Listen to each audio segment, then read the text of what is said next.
আন আবি হুরায়রা রাদিয়াল্লাহু আনহু আনিন নবী সাল্লাল্লাহু আলাইহি সাল্লাম ক্বালা, আবু হুরায়রা রাদিয়াল্লাহু তাআলা আনহু তিনি বলেন, রাসূল সাল্লাল্লাহু আলাইহি সাল্লাম বলেছেন, তুনকাহুল মারাতু লিআরবাইন, মানুষের বিবাহ দেওয়া হয় চারটি জিনিস দেখে। মানুষ বিয়ে দেয় চারটি জিনিস দেখে। কয়টি জিনিস? চারটি জিনিস দেখে। লিমালিহা, তার মাল।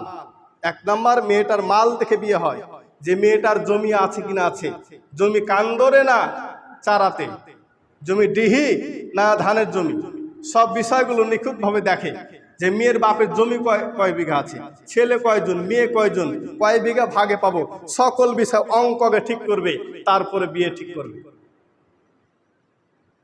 তাহলে কি বুঝছো?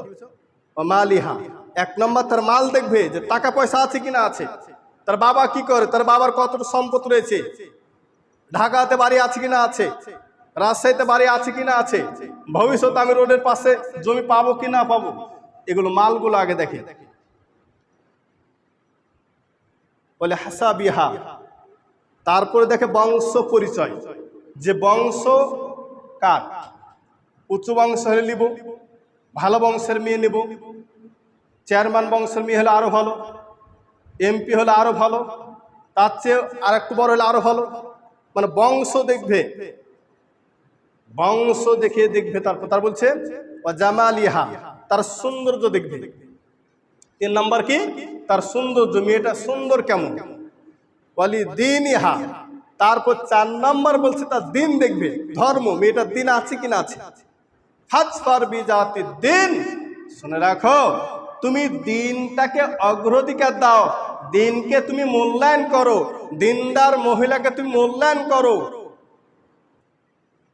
তারিবাত ইয়াদাকা, তোমার 2 হাত ধুলায় মলিন হক। তাহলে অত্র হাদিস দ্বারা বোঝা যায় আল্লাহর নবী বলেছেন যে মানুষ বিবাহের ব্যবস্থা করে 4টি জিনিস দেখে। 1 তার কি মাল, 2 বংশ পরিচয়, 3 মেয়েটার সৌন্দর্য, 4 দিন। তাহলে রাসূল কি বললেন? প্রথমে যে 3টে আছে, 1 কি মাল, 2 সৌন্দর্য, 3 বংশ পরিচয়, এই 3টাকে আল্লাহ রাসূল ফেলে দিলেন, একটাকে গ্রহণ করলেন। কোনটা? বলে দিনইহা, তার দিনকে। এই দিনটাকে গ্রহণ করলেন আল্লাহর নবী।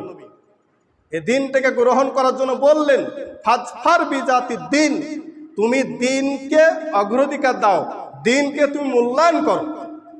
যে মহিলার মধ্যে দিন রয়েছে তাকে তুমি বিবাহ করো। তার মাল দেখিও না, তার টাকা পয়সা দেখিও না, তার বংশ পরিচয় দেখিও না, তার সৌন্দর্য দেখিও না, আগে দেখো তার দিন।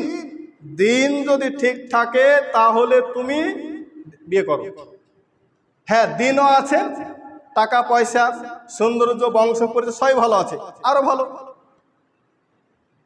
তবে 1 নম্বরে দেখতে হবে দিন। কিন্তু আমরা 1 নম্বরে দেখি কি, আল্লাহ নবী বললেন মাল। 2 নম্বর কি দেখি? তার বংশ। 3 নম্বর কি দেখি? তার সৌন্দর্য। শেষে দেখি তার দিন একটু আছে কিনা আছে দেখতে হয়। আর আল্লাহ নবী বলছেন সবচেয়ে বেশি মূল্যায়ন করো দিনটাকে। যে মেয়ের দিন নাই সে মেয়েকে বিবাহ করিও না, যে ছেলের দিন নাই সে ছেলেকে বিবাহ করিও না। দিনদার ছেলে দিনদার মেয়েকে বিবাহ করতে হবে। দিনদার ছেলে দিনদার মেয়েকে বিবাহ করতে আল্লাহ নবী আদেশ করেছেন।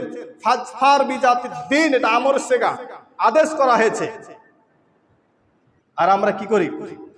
প্রথমে দেখি তার বংশ কি আছে, টাকা পয়সা আছে কিনা আছে, কিছু টাকা দিতে পারবে কিনা পারবে, কিছু পাবো কিনা পাবো, ইত্যাদি ইত্যাদি দেখে শুনে আমরা ছেলে মেয়ের বিবাহ দিই।